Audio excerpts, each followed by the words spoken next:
Welcome back to the channel, and in this episode I'm going to be breaking down a full real deal that we did over in Norfolk. This is a Mill Road property, an assisted sale where we did everything wrong but somehow made a profit.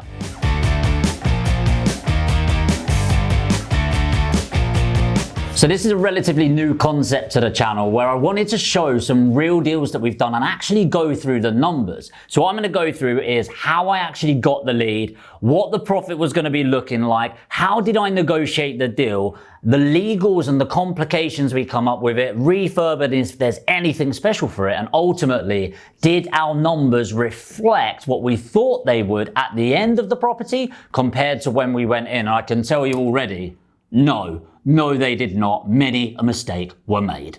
But there you go, let's jump straight in. So how did we get the lead? Now, if you've been watching this channel for a while, you'll see that I love just working with other people. I love working with sources, letting agents, estate agents, as well as having my team that you might be able to see in the background, doing all of the direct to vendor stuff.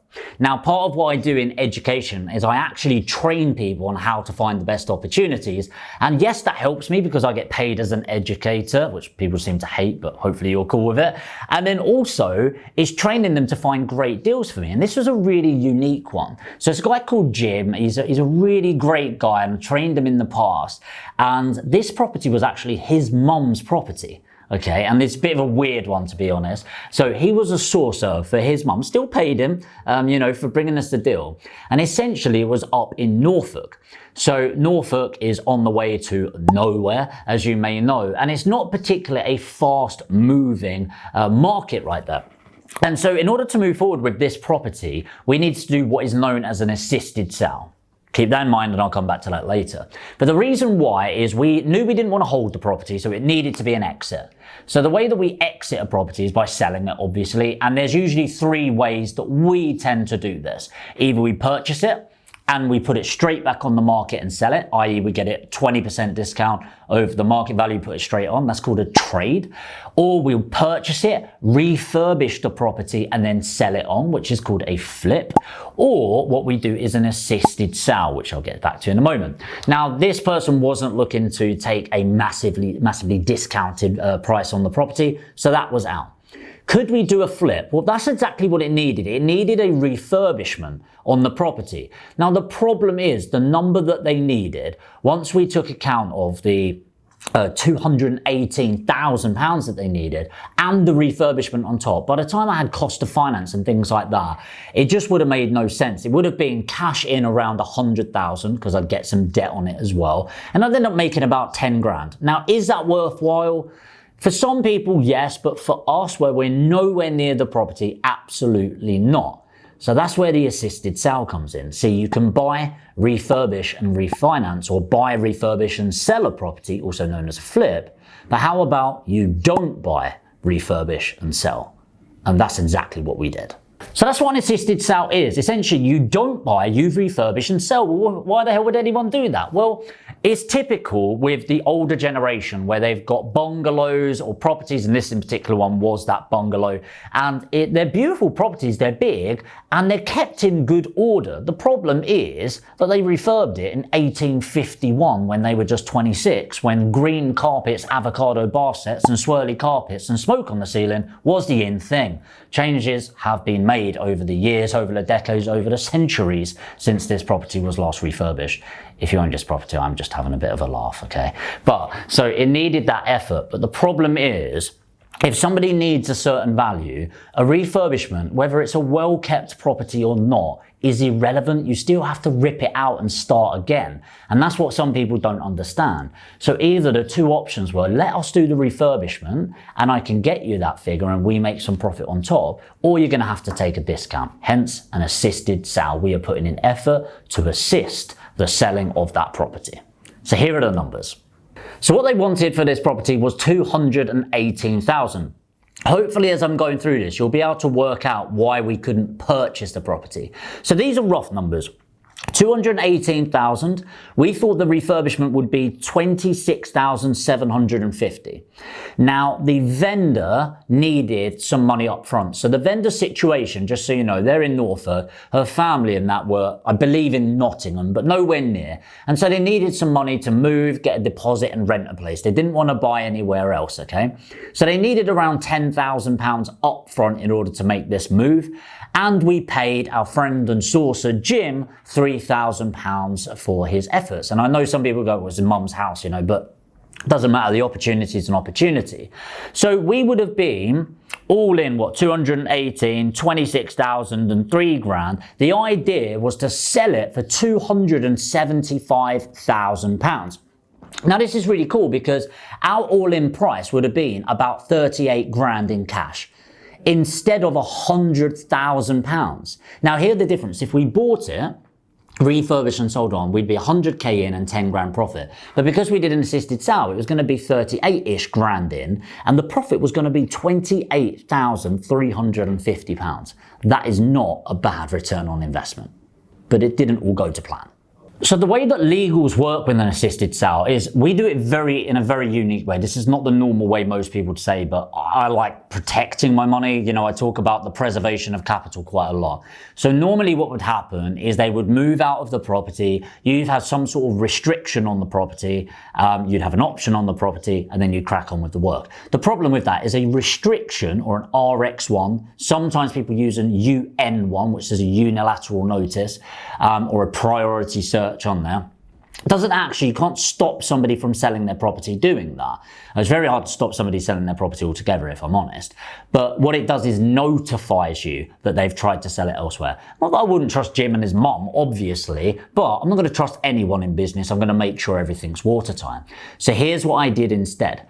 I positioned it like a loan agreement. Okay, and the way that I would work this is the £10,000 that she needed in order to move on, plus all the refurbishment and legals, I worked out at around that 40 grand mark and my margin, okay? So I worked it positioned it as a loan, and then I put what is known as a charge on the property. Now, a charge on the property essentially means that when somebody sells the property, whatever that charge amount is for will go to you first before they sell it elsewhere. Okay. Now, what you need to be very careful of is if there's a first charge, it's usually the bank or full charge. You need to ask them if they're okay having a second charge on the property. A lot of them will be, but you need to make sure you get permission before doing that. The way that this protected me, by the way, is in the off chance that she decided to go elsewhere or whatever and sell it, it means that not only would I get notified, but I don't care if that would happen because I get my money back plus my drink on top. So a big rule in investment is always look at the worst case scenario and how do you protect yourself against it. So here's where all the problems came in, and that was with the refurbishment. See, at the time, I mean, I'm in Leeds, I've got construction team in Leeds and in Peterborough, so I can cover some different areas, okay? So Yorkshire or West Yorkshire in general. Norfolk, as I said, is all the way out there on the way to fuck all. So it's on the way to nowhere. And I just kind of thought, oh, it's fine, the lads will be there, we'll send them over there, we'll get some bits done, right? But actually, the refurbishment that we originally planned out, let me find it right now, at 26,750, we came nowhere near. In fact, all the time on a refurbishment, you might be 500 quid, a grand out, depending on how big. This was the screw up amongst screw ups in terms of refurbishment. And the reason why it happened is actually, you have to take account of the cost of, if you're sending your local lads there, which we definitely shouldn't have done, we should have got a local contractor out there, build team to sort it, and then maybe go up there every couple of weeks to check in on it. But we didn't. We sent our team up there, paid for hotels for them. When it eventually got done and went on the open market, as I said, it's a slow moving market. So when the grass needed cutting, sorting that out, little cracks and little movements and whatever needed sorting, and it all rakes up over the time, right? So much so, are you ready for this? It was not 26,750. The refurbishment, I kind of don't even want to say it, was £36,000. £9,250 more. What a cock up, right?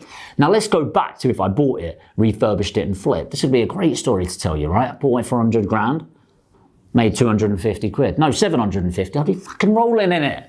Right? But the reality is, fortunately, I was protected by the deal itself being so great. So there were a lot of learnings in this. And it just shows, by the way, at whatever level you're at, you're going to screw up sometimes. And sometimes it's really annoying because the things we screw up on, it's not like that's the most advanced thing in the world. It's pretty bloody obvious, isn't it? But in my head, I was like, yeah, they'll just stay at the property. It's like, no, they're not going to stay at the property that they've ripped apart, Jamie, you bellend. Right? So you need to think about these things. So, all in all, what did we sell it for and what profit did we make? Well, here are the numbers.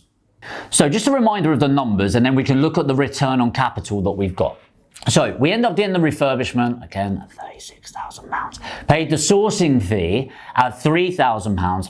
And remember, we made that vendor contribution of £10,000 up front. Now, you have to take account of that because that's still cash that needs to be utilized. And so if I'm working out that return on that cash, I still had to invest that. Just bearing in mind, I do get that 10,000 or I did get that £10,000 back. So the vendor didn't get it on top. It was a part of the deal just to help her out at the front. You need to factor that in because it might seem like the same thing. I was fine, I'm getting 10 grand, whatever, but it's not. If you're utilizing £10,000, you need to take account of that in your calculations. So the total cash in was just over 49,000. In fact, it was 49,339 pounds. And we intended to sell this and make a profit of 28,350. Did that happen? No. So what we end up trying to do is sell the property at 290,000. That's what we listed it for. And we were getting a few bites, but it was clear that we got a bit overzealous. And I think at the time we were just trying to make sure we got that margin.